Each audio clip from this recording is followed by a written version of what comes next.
and I'm going to be going over tonight's NBA slate.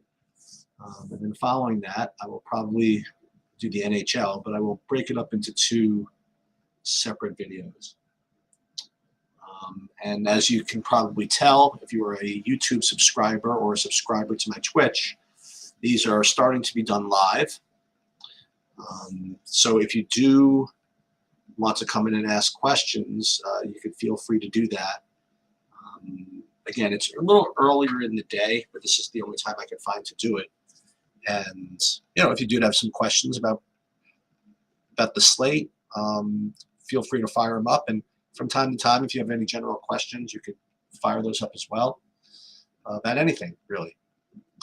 So tonight is a big night in the DraftKings streets because we have the NBA 2.25 Mega Millionaire Millie Maker on DraftKings. So it's I didn't start taking shots at this one. Ooh, what is that? Let's unshare this. Hold on. Let's stop screen sharing. Let's try it again. Share a screen. We'll try this one. Okay, much better. So we're going to go over tonight's slate, and it's only, you know, we have quite a bit of time to go, but we are going to take a shot at it. First, we're going to take a look just at the overall games, and then we're going to go into my sheets and see what kind of stands out. So just kind of like really looking game by game real quick. So Phoenix is playing Charlotte, 230-point total, something like that, 10-point spread. You have Detroit, Chicago, a little less, 222. Cleveland, Boston, about 220. Miami, Philly, very, very small. Total there, 214. New York and Boston, pretty 222, pretty pedestrian there. OKC, Lakers, 230 with a small spread. That looks juicy. Milwaukee, Orlando, 225, kind of in the middle of the road there. Then you have another 230, Memphis at Houston. The spread is a little fishy, but 230 is 230. And then the last game of the night, you have New Orleans and Portland, which looks pretty juicy at 230 and a small spread. So without even looking at the games, at the players, you would think that you'd want to play something from Memphis, Portland, Memphis, Houston, New Orleans, Portland, Memphis, Houston, and probably OKC, LA. But the thing about the NBA is, again, it really just depends on who's out, because it's not just what the team's going to do, it's who's going to contribute to those fantasy points. Okay, so let us now pull up the sheets for today and take a look and see what they look like. So what I'm doing is listing everything by sheets value score, and actually I was listing it by points per dollar.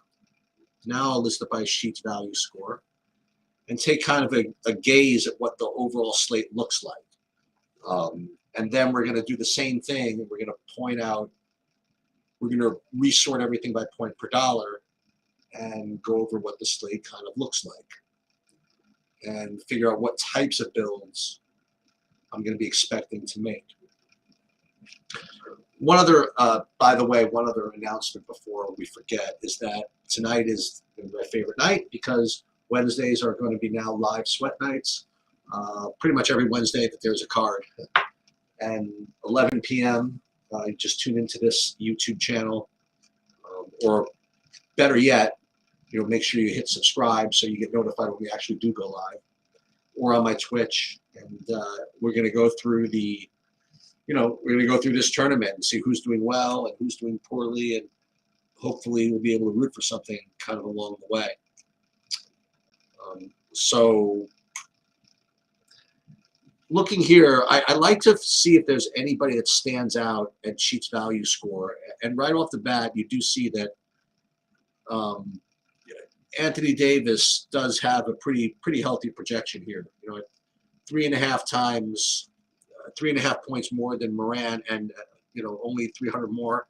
It's easy to see why he's probably the best overall upside play on the slate. even more so than, say, Embiid and Giannis. And no surprise, that's why he rates to be owned probably the most of all these guys as well. But what you do see is this Sheets value score is 194. Now, again, you have to be familiar with the way this works to grasp this. But usually the top of these guys is usually over 200. So sometimes when you have like that big Luka projection or the Giannis projection, it ends up being a Sheets value score of usually over 200. So overall, it doesn't look like the highest performing slate in general. So that's one thing to keep in mind. You don't have to get that greedy because you're just not going to get that many points.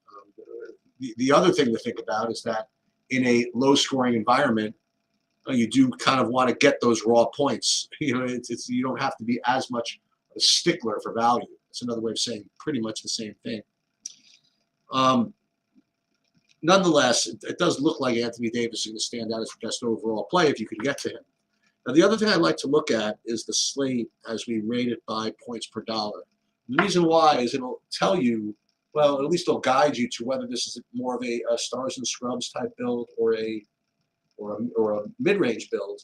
And what I'd like to do is I'd like to see if there are point per dollar projected guys like 7x or higher.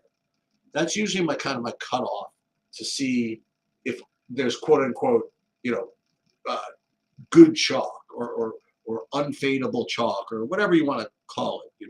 That's really, really good value if you have point per dollar projection of over 7, and you at least have something over 6. And here on this particular slate at this juncture, the value isn't that great. I mean, you have nobody over 7x. You have Malik Beasley at just barely over 6x. And you see the top 2 projected guys, obviously, are, you see them up here, Beasley and Vanderbilt. You see their ownership is 42 and 46%. And that type of ownership is usually not justified when you have this type of projection. Okay. Unless, again, there's so little value that you're just forced to play guys like this, in which case you're going to get that kind of ownership. However, if you go back to my original point about what type of slate this could be, there doesn't seem to be a big stud that you have to pay up for either. So it looks as though the value is probably sort of fishy. That's my initial take on this whole thing, is that the value on the slate as it stands now is probably a little fishy. The studs on the slate are such that you don't really have to pay up for them. So it's probably, if I had to guess, a middling type build. Okay. So the way you kind of analyze that, we'll go back to game by game and see if any games stand out as far as stacks go, is I like to rate these plays 2 ways. First, I want to start by rating a Sheets value score and see if there are cheap guys with a high Sheets value score, because the way Sheets value score is calculated, it does reward just the highest projected players, and it rewards the high salary players.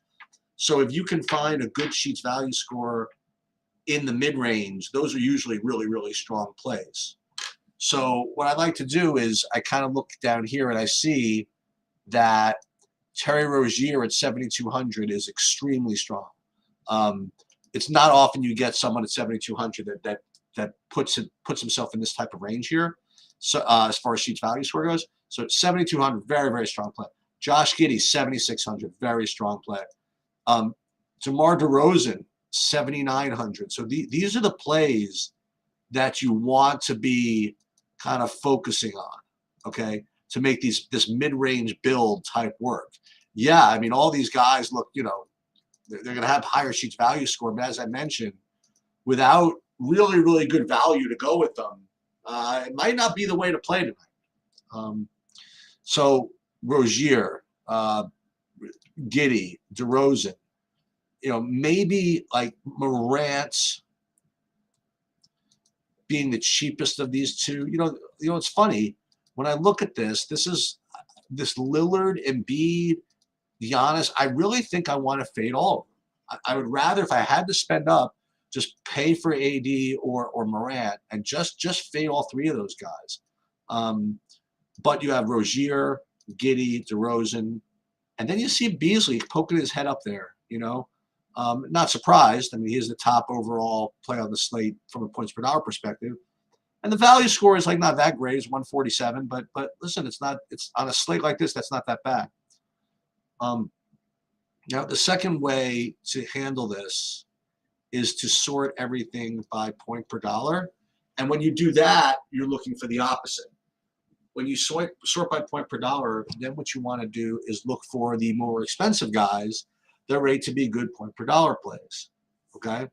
So not surprisingly, the same guy here just kind of rears its head, and that would be Terry Rozier, 7,200. Very, very strong across the board. And if you follow basketball, you'll know why he projects so well, and it's because LaMelo Ball is going to be out. Okay? And we'll get back to that game in a minute. So once again, we're talking about Terry Rozier at 7,200. Then the next one I see is Lou Dort at 5,100. Then you go back to Jared Vanderbilt at 4,900. So these are the more expensive guys that rate decently point per dollar. And then you'll see Anthony Davis shows up again. Josh Giddey shows up again. Okay, so these are the guys that are showing up on all of our metrics here. So if you could make a lineup with guys like that, you're probably going to be in good shape. So we'll go back to game by game, but before I do that, just for fun, and I'll tell you, like the last 2 days in a row, this has worked. You remember 2 days ago, we put up kind of like this mock lineup that we thought would be a good starting point. It ended up being Bobby's main build. It ended up what we played in the 555, and Bobby's chopped with it. And yesterday, if you recall, the lineup I was working with during this whole video was Morant, Davis, right, and Beal. And you go back to the video, you'll see it'll be Morant, Davis, Beal, and then all these Lakers or whatever. That lineup smashed. So I don't know if we're going to actually do this. Yeah, so Wiggy, unfortunately, the data sheet, that's only for premium subscribers on TrueDFS. Usually when I do these videos, I do it with Bobby, and I don't show it. I don't show those sheets. I mean, it's only fair, right? I mean, they pay for it. I don't like to show them the free videos. But when I do it myself, I like to kind of show them. So that data sheet is my own stuff that goes on as part of the premium package on TrueDFS. So you can just check it out over there. And we'll pull that back up in a few minutes. So if we're just going to, before we did anything else, just like start a lineup with the guys we just mentioned, we would start with Rozier and Giddey, right? Those are the guys that showed up kind of across the board. Rozier, Giddey, and then the top overall spend was going to be Davis. And then who was it? Lou Dort. That was the other one that showed up in a couple of different screens. So pull up Dort, and then who were the top two Lakers? It was Vanderbilt, who goes in right here, and then it was who was the last? Was it Beasley? Vanderbilt, and I think it was Beasley. So you could start a lineup with like these dudes, and these are all good. I mean, listen, I'm not saying they're all good plays because things could change from now until lock, but these are all very, very good plays because again, this is based on a pretty good projection sheet here, and there's Vanderbilt. He shows up over there, and Rozier and Lou Dort, and then we go back over here. We get Rozier again. DeRozan, okay, that was another one we didn't look at. So if you wanted to change that, if you didn't want to play Giddey or you could play DeRozan, you could almost you can't quite put DeRozan in this build as well. But like if you want to build a couple of lineups, maybe you make one with DeRozan as opposed to Giddey, But what's cool about it is you're not going to be paying for any of the big spend ups this way. Like you're not going to, AD is 10-2. It's not like he's cheap, but you're not going to be paying for Giannis or Lillard or Embiid, or Tatum for that matter. So again, I mean, you are taking some risk. I mean, you have to make sure the whole three of those guys don't go freaking bananas. But I think that's the way you kind of have to handle this slate. All right, so let's go back and go game by game here, I guess. So Charlotte and Phoenix, we just talked about Giddy. Excuse me, about help me, Rozier. So let's see if anybody else from the Charlotte or Phoenix game kind of shows up as okay. I mean, what we're looking for is either is like a projection of 5x, of 6x or more. You're not really getting that. And in the absence of that, you kind of want a value score of about maybe 150 if you can get it. And you're just, it's not really getting too much more out of the Charlotte game, which is just kind of surprising, right? You know, with LaMelo out, you'd expect it to kind of filter in throughout the course of everybody. And listen, we're gonna be looking at some updated projections a little later, so maybe things change. But right now, not too much coming from there. And then in Phoenix, like if you wanted to play Rozier, but you wanted to kind of make a stack, that's what you want to do. You want to see what would be available on the Phoenix side. I guess the closest thing would maybe play DeAndre Ayton.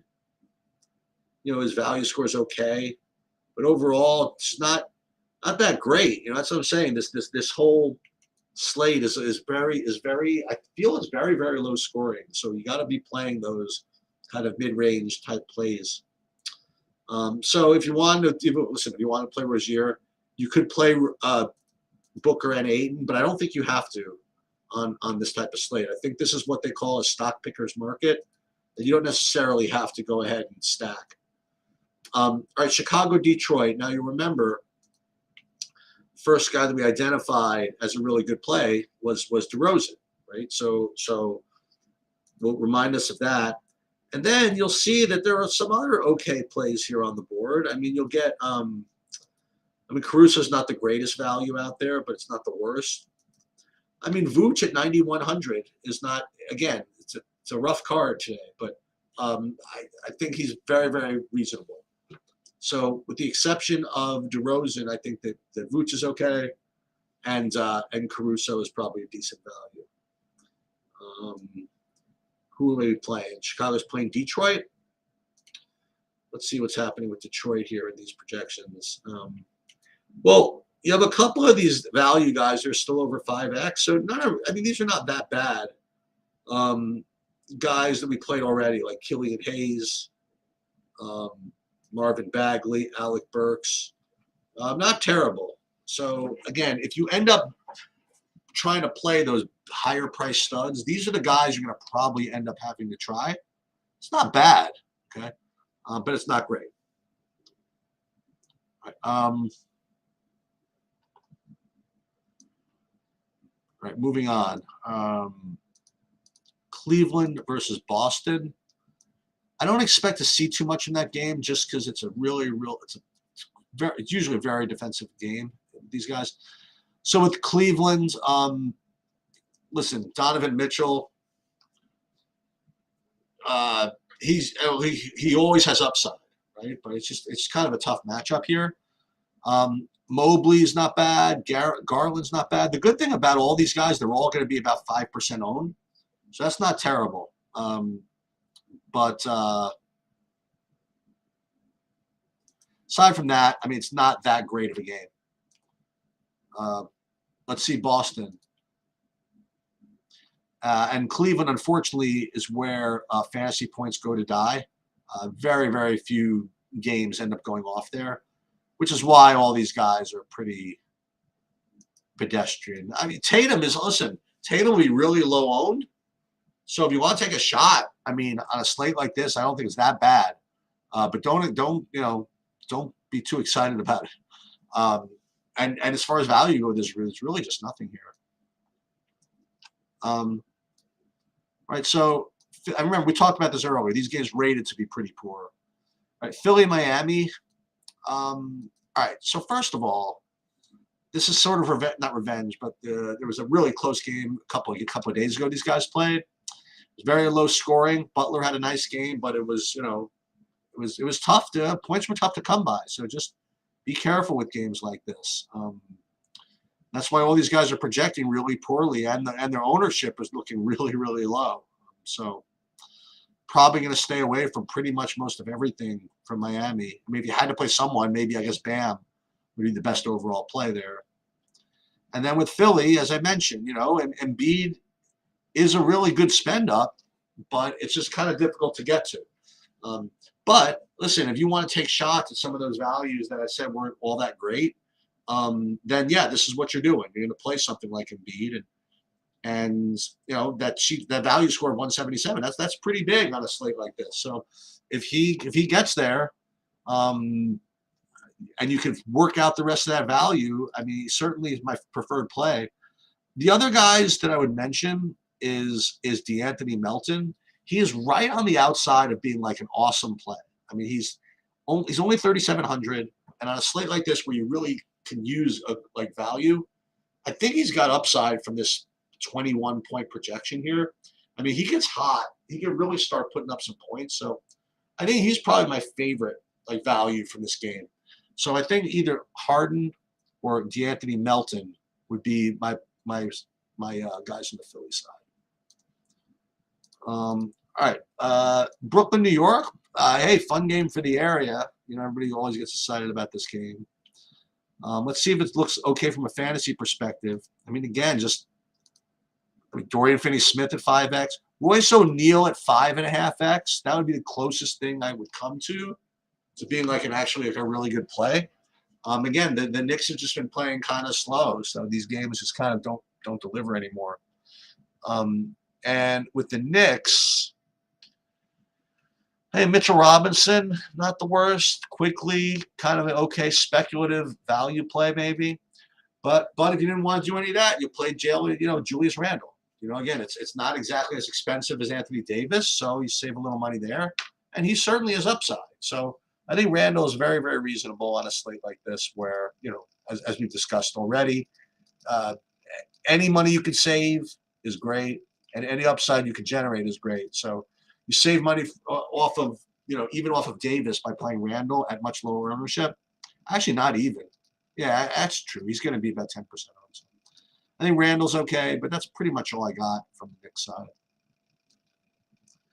All right, Lakers against OKC. We got 4 more games here, and that's a very, very big total. So this is a game where you really could stack, and we talked about this already. Just to review, though, Josh Giddey, one of the best plays on the slate. Lou Dort, one of the best plays on the slate.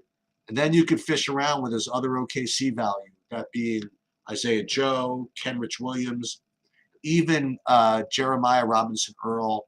I mean, all these guys are really, really good value. And given the context of this slate, I mean, it makes it a very, very stackable game here.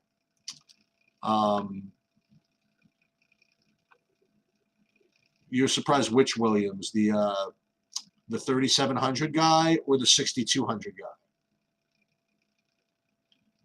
I mean, and these do update during the course of the day. I mean, it's possible that I get a better projection on them a little bit later, but I guess we're projecting that Jeremiah Robinson-Earl is going. Oh, this guy up here, Jalen Williams. Yeah, I'm sort of a little surprised too, if you want to know the truth. I would expect for him to get a little bit of better projection too. I'm just not getting it. Can I tell you? But we'll see. Maybe things update a little bit throughout the course of the day. And again, Wig, if this is your first time here, we do this live as well at 6 o'clock tonight, where Bobby is here, and Bobby's like super sharp at figuring out which of these projections are nonsense or whatever it is. So if you want to come back at 6 o'clock, we have much more updated information. Okay, so that was OKC. And then the Lakers side, as we talked about already, Anthony Davis, super strong. And then these are the best values on the slate between Beasley and Vanderbilt. Now you should know that last night, Lonnie Walker went off, and Austin Reeves. So, like, these guys, Beasley and Vanderbilt, they were projected to be like the best plays last week as well, yesterday as well, and they did not deliver. They weren't terrible, but it was really Lonnie Walker and Austin Reeves that did it. That's, and it's kind of scary when you have these guys that project to be 40% owned, and you can get exactly the same result. So another thing at 6 o'clock, you come back with ownership projections. And as a matter of fact, like if you see if this is actually the ownership projection, I mean, I would go right back to these guys, Walker and Reeves. I mean, it's just a lot of leverage on a slate where value is kind of tough to come by. So, but nonetheless, I think that playing Giddey and Dort and hey, you want to play your Jalen Williams? I think it makes sense. You know, in the construct of a stack, you play 3 OKCs. One you can play Isaiah Joe, and then you could play Anthony Davis. I mean that all works really really well. As a matter of fact, before we go on, let's see what that kind of thing looks like. We're already doing this, right? We're already playing 3 LAs, 2 OKCs. You could add in if you want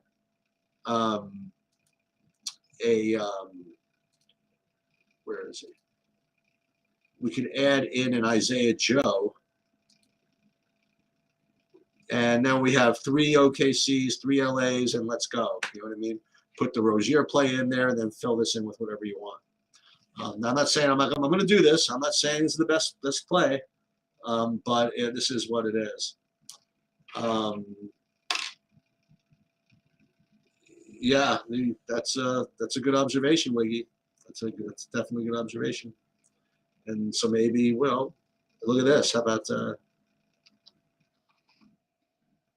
you can almost make this whole thing work. It's the 1 game stack with all these players.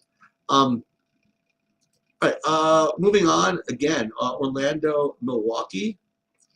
Nothing really stood out when we first looked at it, but let's just take another look here. You know, it's just not. To me, it's just not a slate to play someone like Giannis at 12-3. But you know, if you're confident you can get those value pieces to work, yeah, go for it. But overall, I just think this whole game stinks. Nothing on the Milwaukee side.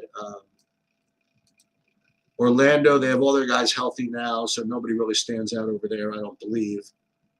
I mean, look at it. I don't even always have like a full 9 guys projected from a game, because I usually only take the guys that rate to do okay. I mean, it's just way too spread out. Moritz Wagner at 3,300. That's a guy that's going to show up, by the way. You know, you run optimals, that's a guy that's going to show up because he's 3,300 on a day without a lot of value. So maybe take a shot with that. Okay, last 2 games should be interesting. So Memphis, Houston. We already talked about Morant a little bit as being a good spend up. Now he went freaking bananas yesterday. But I think that so you actually do have to, I don't say be concerned about, but it's maybe they sit him. I mean, it's a game where they could probably get away with it playing Houston, but that's just me speculating. I mean, it doesn't matter. You know, if he's out, then you'll deal with it. Desmond Bane will look really good, and Dylan Brooks will look really good, and Tyus Jones will probably be a lock, you know, at 3,300. But if not, I mean, John Morant's a good play. He just is if he plays. I don't know if anybody saw this, but Jaren Jackson had just an insane dunk yesterday. Just kind of, well, I mean, he followed someone's miss. Nobody boxed him out. It's usually easier to look good in the NBA if you don't get boxed out. But anyway, didn't get boxed out. He tomahawk jammed a putback, which was pretty cool. Anyway, Dylan Brooks still looks like Dylan Brooks is okay.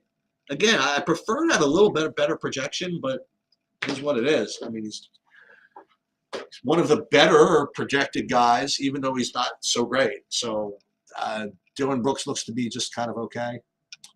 So you want to play Morant, and then what you probably want to do, very similar to yesterday, is find the right values from Houston on the other side. But the problem is, again, is that it's possible that these guys are back, like Porter is back and all this stuff, which is going to make all these guys not quite as good. Guy who smashed last night was Terry Eason, and he's showing up with a good projection as well. Yeah, we're getting there, Wiggy.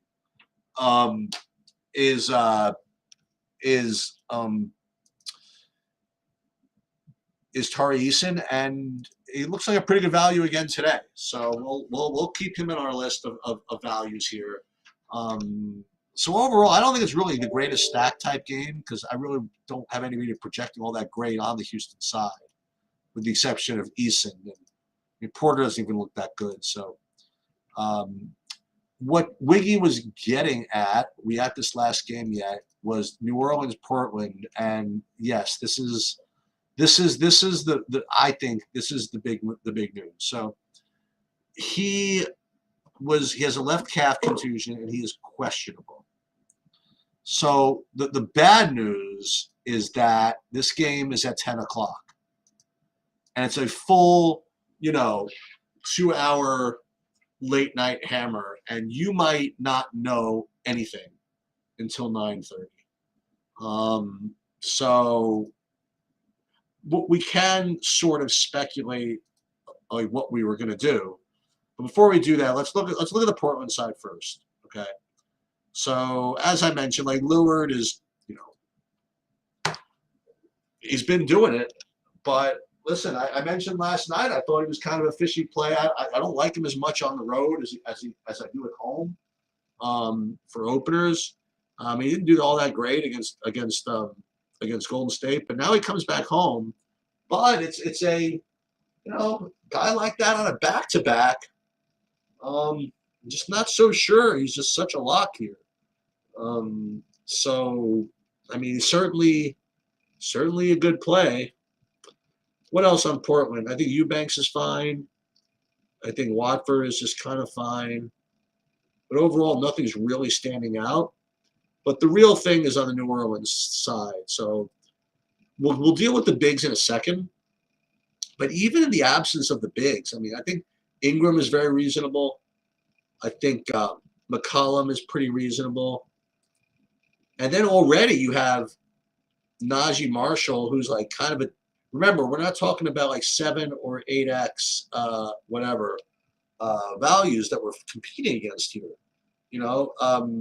So Najee Marshall is probably not the worst play in the world, even if you get no other value. But the thing is that, as you were saying, that if Valanciunas is out, then these other bigs just become really, really good plays. I don't even have them projected yet, right?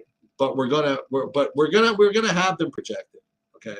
Because remember, not only Zion Williams out for like the rest of his career, I guess, but Nance is out. So if Valanciunas is in fact out, I think both of these guys are in play. Now Jackson Hayes, he's particularly intriguing because he's also at the power forward position,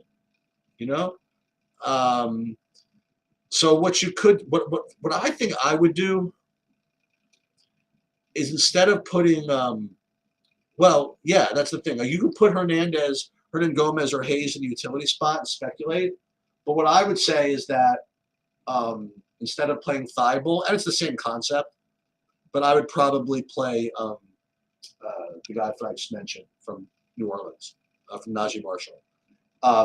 But it doesn't matter. It's the same idea. What the idea is that you hold a spot you hold a spot that it's either going to be an awesome play or an okay play, And I think that in the end, that's what you're going to have to do. Now, the good thing is that Valanciunas out, while it does sort of help Ingram or and McCollum, it's not like it overwhelmingly helps them, So it's not like you have to choose between somebody and McCollum and Ingram, beforehand.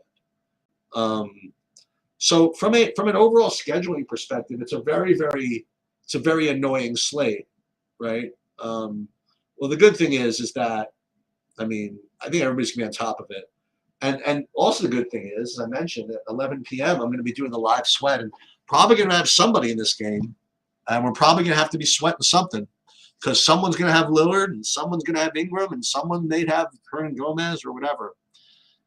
So what I want to do now is I want to do a SaberSim build, just to see what it would look like if the projections didn't move and there was no. You want to have some fun? I'll tell you what we're gonna do. Let's check this out. So we're gonna make a build as is, and then we're gonna finagle the New Orleans projection a little bit and see what we do. So I already uploaded all the projections into SaberSim. These were the SaberSim projections here, and my projections are the one that I replaced them with. Let's build 150 lineups given the projections that I just fired up, and I'll see what they come up with. I'm imagining, I really don't even know what I'm going to get. I can usually figure it out. I guess I'll go right back to the Vanderbilts and the Beasleys. Well, I'm curious. Oh, I forgot Rozier. So Rozier, Vanderbilt, Beasley, Davis, Morant, pretty much. Oh, what a surprise! All the guys we talked about.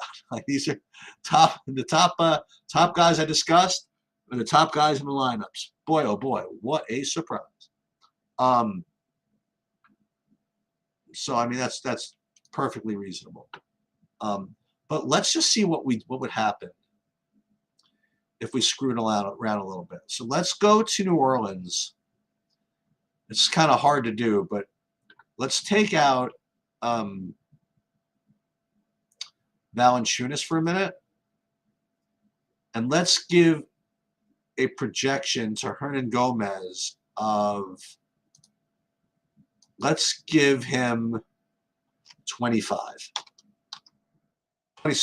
fantasy points.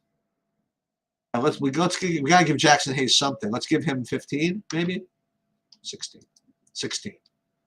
So if we did that, let's see what it would look like. I'm presuming that Hernangomez is going to be 100%, but let's just take a look. But the problem is, again, is we won't know it until, right? We won't know it until probably later on in the day. So if we did this, yes, what a surprise. Just Hernangomez would go straight to the top, and everything else would be pretty much the same. So that's pretty much all I have at this hour. I think you hit it right on the head, Wiggy, is that I don't want to say this is all useless, but you do need that Hernangomez news. I mean that you know what I mean. Now I will say, let me take a look at FanDuel for a second. We'll see what this looks like. See if there's any real big difference. Just in my sheets. Yeah, actually, Jeremy Grant shows up as a much better play on FanDuel than he did on DraftKings. That's interesting. As he usually does. And aside from that, everybody's pretty much the same. So again, going back to the whatchamacallit, to the announcement, 11 p.m. First of all, 6 p.m. tonight, we're going to go live with hopefully updated information. Then at 11 p.m., we're going to go live again to sweat the NBA, the NHL, whatever is going on in fantasy. Also, we're going to do our live PGA lineup build, where I actually build my actual lineups. And yeah, and that's what we're gonna. And so it's gonna be a fun late night sweat. Wiggy says Brooklyn top 3: Dinwiddie, Bridges, Cameron Johnson played 35+ minutes. Solid low and stack. I am not going to dispute that at all. I think if you want to throw another guy in, like Cam Thomas has upside as well. And I will say that, as you mentioned, it is very low owned. I don't think people are going to do that. And that's it. Okay, I'm going to take a little break. And for those who are interested, I'm going to be firing up a hockey one in a few minutes. And that'll do it. Good luck.